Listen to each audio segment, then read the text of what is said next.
At my mom's retirement party, she stood up and said, "I raised one amazing child and one regret." Everyone laughed.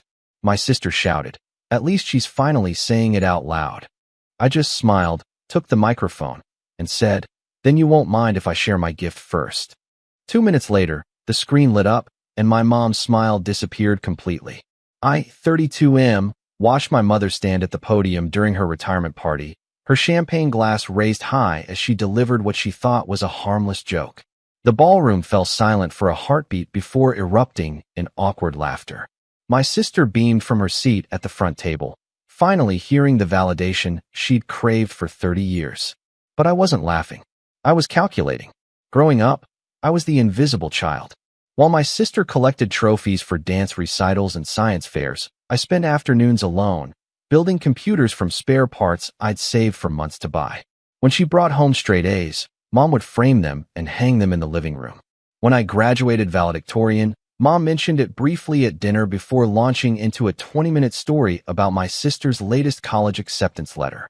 The favoritism wasn't subtle. Christmas mornings meant expensive gifts for her and practical ones for me. Family photos featured her prominently while I lingered in the background. College tuition flowed freely for her theater degree, but I worked 3 jobs to pay for my computer science education. I stopped expecting fairness years ago, but I never stopped watching. After graduation, I moved across the country for a tech job in Silicon Valley.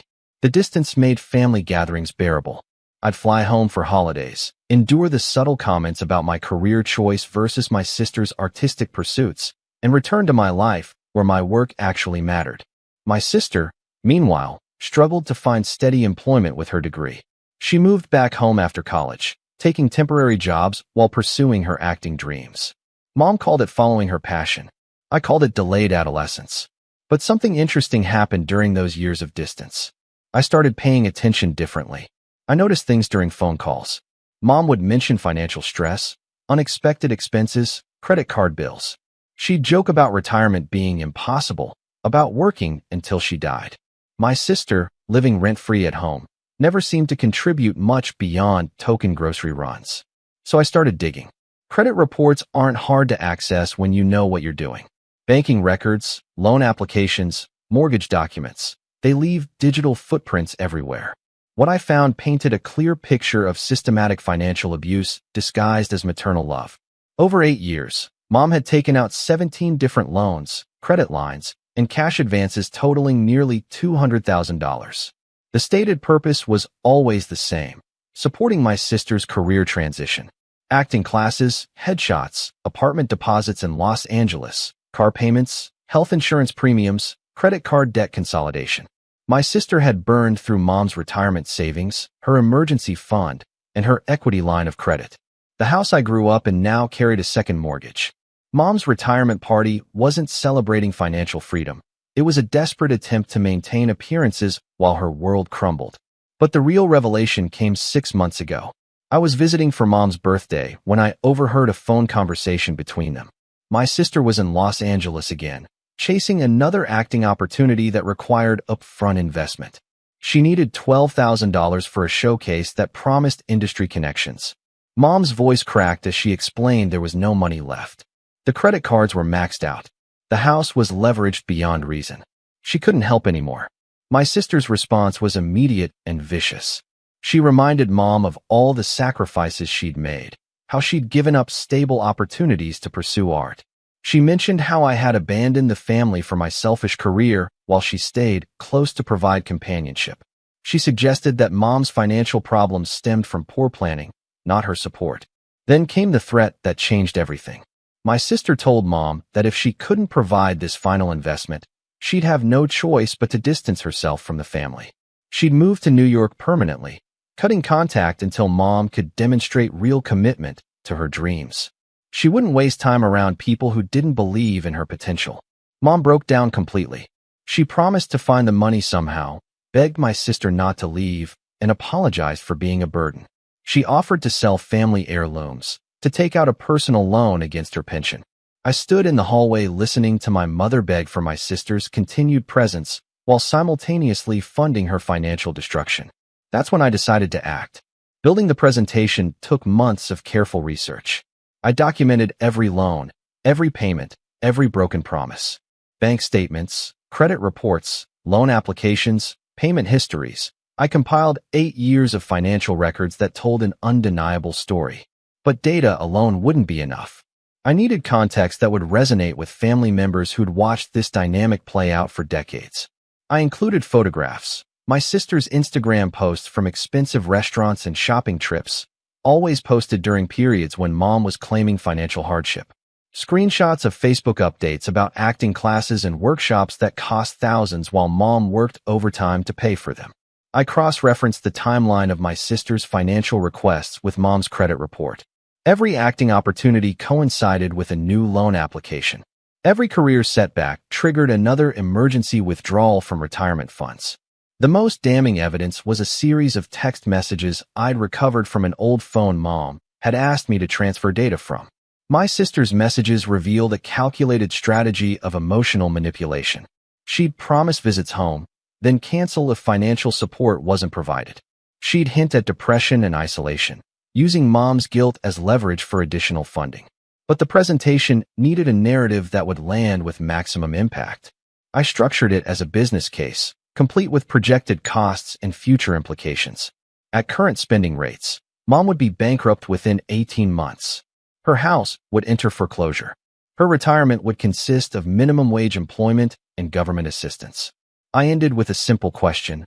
Was my sister's artistic career worth my mother's financial security? The retirement party was held at the country club where mom had worked in catering for 15 years. Extended family, longtime friends, and former colleagues filled the ballroom. Everyone who'd watched our family dynamics for decades was present. When mom made her joke about raising one amazing child and one regret, the laughter felt different than usual. I caught knowing glances between aunts and uncles. Cousins shifted uncomfortably. Even family friends seemed unsure how to respond. My sister's reaction was exactly what I'd expected. She'd been waiting years for mom to publicly acknowledge her superiority. Her triumphant shout about mom finally saying it out loud was pure vindication. But I was ready. I approached the microphone calmly, my laptop bag slung over my shoulder. Mom looked puzzled but pleased. She probably expected a heartfelt speech about appreciating her sacrifices. My sister beamed expectantly, anticipating public acknowledgement of her special status.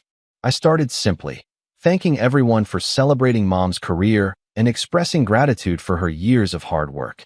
Standard retirement party material that put everyone at ease. Then I mentioned wanting to share a special gift, something that would demonstrate the real impact of mom's generosity over the years. I connected my laptop to the projection system and launched the presentation. The first slide was innocuous, a family photo from 10 years ago, all of us smiling together. I talked about family bonds and mutual support, building toward what seemed like a sentimental tribute. The mood shifted with slide 2. A timeline appeared showing mom's employment history alongside her financial obligations. I explained how she'd worked extra shifts, taken on catering jobs, and delayed her own retirement to support family members pursuing their dreams. By slide 3, the room was completely silent. The loan documentation appeared on screen, dates, amounts, purposes, and payment schedules. I walked through each financial decision with clinical precision, explaining how retirement funds had been redirected towards supporting artistic careers that hadn't generated income. Mom's face went white. She reached for the microphone, but I gently moved it away and continued. The Instagram screenshots came next. Photos of expensive meals and shopping trips, posted from Los Angeles while mom was taking out payday loans to cover basic expenses. The dates were highlighted for clarity. Every financial emergency at home coincided with lifestyle spending in California. My sister started to protest, but the evidence was overwhelming. The room buzzed with whispered conversations as relatives recognized the pattern they'd suspected for years. I concluded with the financial projection. Complete bankruptcy within 2 years if current spending patterns continued. Mom's house would be lost. Her retirement would disappear. She'd spend her golden years working minimum wage jobs to survive. The silence stretched for nearly 30 seconds. Then my aunt started clapping. Slowly, deliberately, looking directly at my sister. Other family members joined in. Not celebration, acknowledgement. Recognition of truth finally spoken aloud. Mom sat frozen, staring at the screen. The numbers didn't lie. The timeline was undeniable. Her financial sacrifice had been complete and unreciprocated. My sister stood abruptly, knocking over her chair. She accused me of jealousy, of trying to destroy her relationship with Mom out of spite.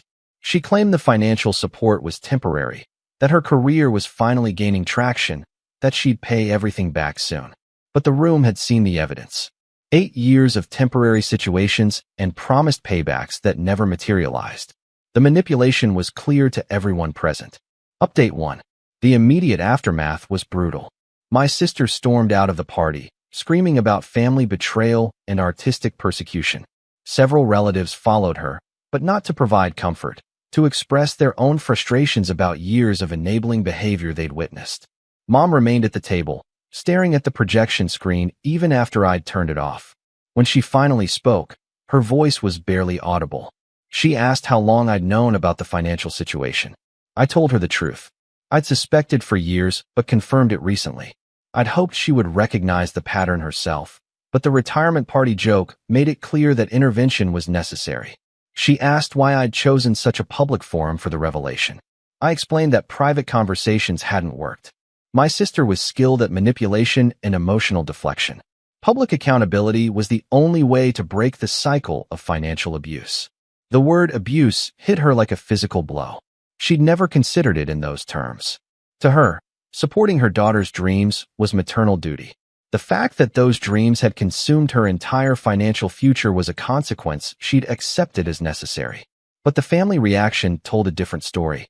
Aunt after aunt approached our table, sharing their own concerns about the relationship dynamic. They'd watched Mom sacrifice her security while my sister pursued increasingly expensive opportunities that never materialized into sustainable income. Uncle Tom was particularly direct. He'd offered my sister multiple entry-level positions at his construction company over the years. She'd declined them all, citing artistic ambitions that couldn't be compromised by traditional employment. Meanwhile, she'd continued requesting financial support for acting classes and showcase opportunities. Cousin Marie had similar experiences. She'd tried to mentor my sister in practical career transitions, offering contacts in marketing and communications. My sister had dismissed these suggestions as settling for mediocrity while expecting continued funding for artistic pursuits. The pattern was clear to everyone except Mom, who'd been too close to see the manipulation clearly. Update 2. The week following the party brought a series of desperate phone calls from my sister. She'd returned to Los Angeles, but couldn't afford her rent without Mom's usual support. The latest acting opportunity required immediate payment, and delay would mean losing the chance forever. She tried every manipulation tactic she'd perfected over the years. Guilt about abandoning family, accusations of sabotaging her dreams, promises of imminent success that would make everyone proud. When those failed, she switched to threats about cutting contact permanently if financial support wasn't restored. But something had changed in Mom.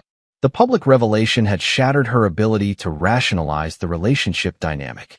She'd spent 3 days going through financial documents, calculating the true cost of 8 years of unconditional support. The numbers were devastating. Beyond the direct loans and credit advances, there were opportunity costs that painted an even bleaker picture. Money that could have been invested for retirement had been spent on acting classes. Emergency funds that should have provided security had been used for apartment deposits that led to broken leases and additional financial obligations. Mom called me Tuesday evening, her voice steadier than it had been in years. She'd made a decision about my sister's latest request. She was saying no. Not maybe. Not after she figured out the finances. Not if my sister could provide a detailed repayment plan. Just no. My sister's reaction was immediate and severe. She accused Mom of destroying her life, of choosing me over her, of never really believing in her potential. She threatened to cut contact entirely, to move to New York and never speak to the family again. Mom's response surprised everyone, including herself. She told my sister that she was free to make that choice, but financial support would not continue regardless. The bank accounts were empty, the credit was exhausted, and the house was already leveraged beyond repair. There simply wasn't money available even if she wanted to provide it. More importantly, she'd realized that 8 years of financial support hadn't brought my sister any closer to sustainable success. The cycle of temporary opportunities requiring upfront investment had become a permanent way of life that prevented real career development. Update 3. 3 months later, the transformation was remarkable. Mom had enrolled in financial counseling and was working with a debt consolidation service.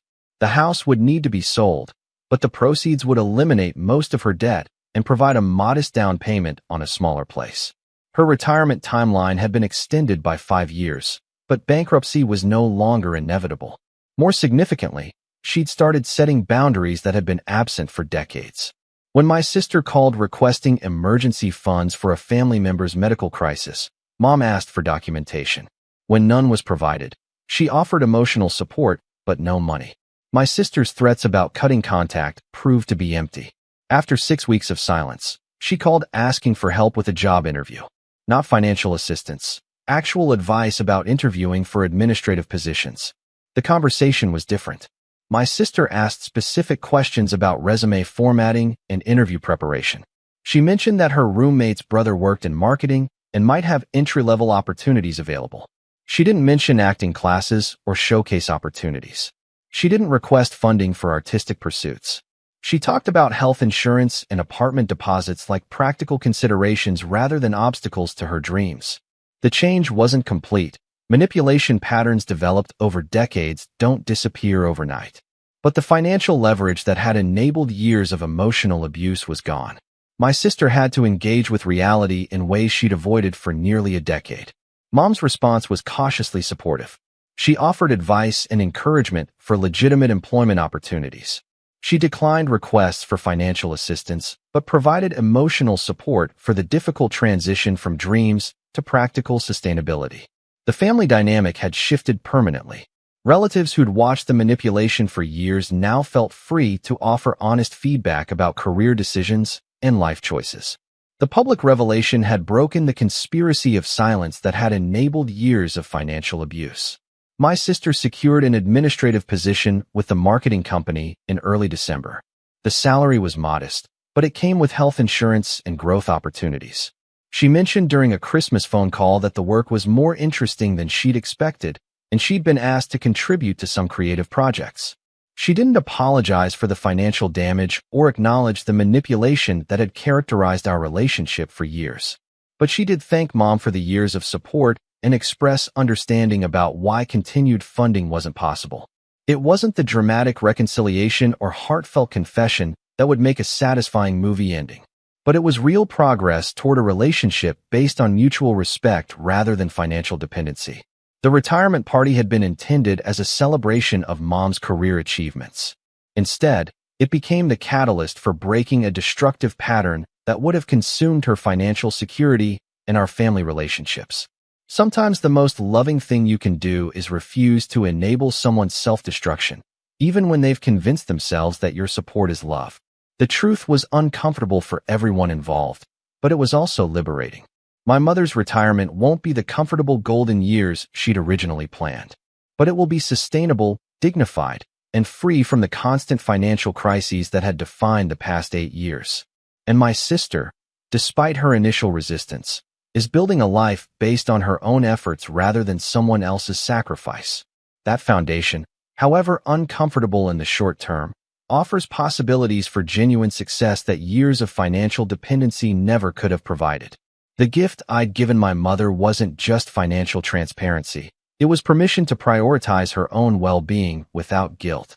Sometimes the most generous thing you can do is stop giving.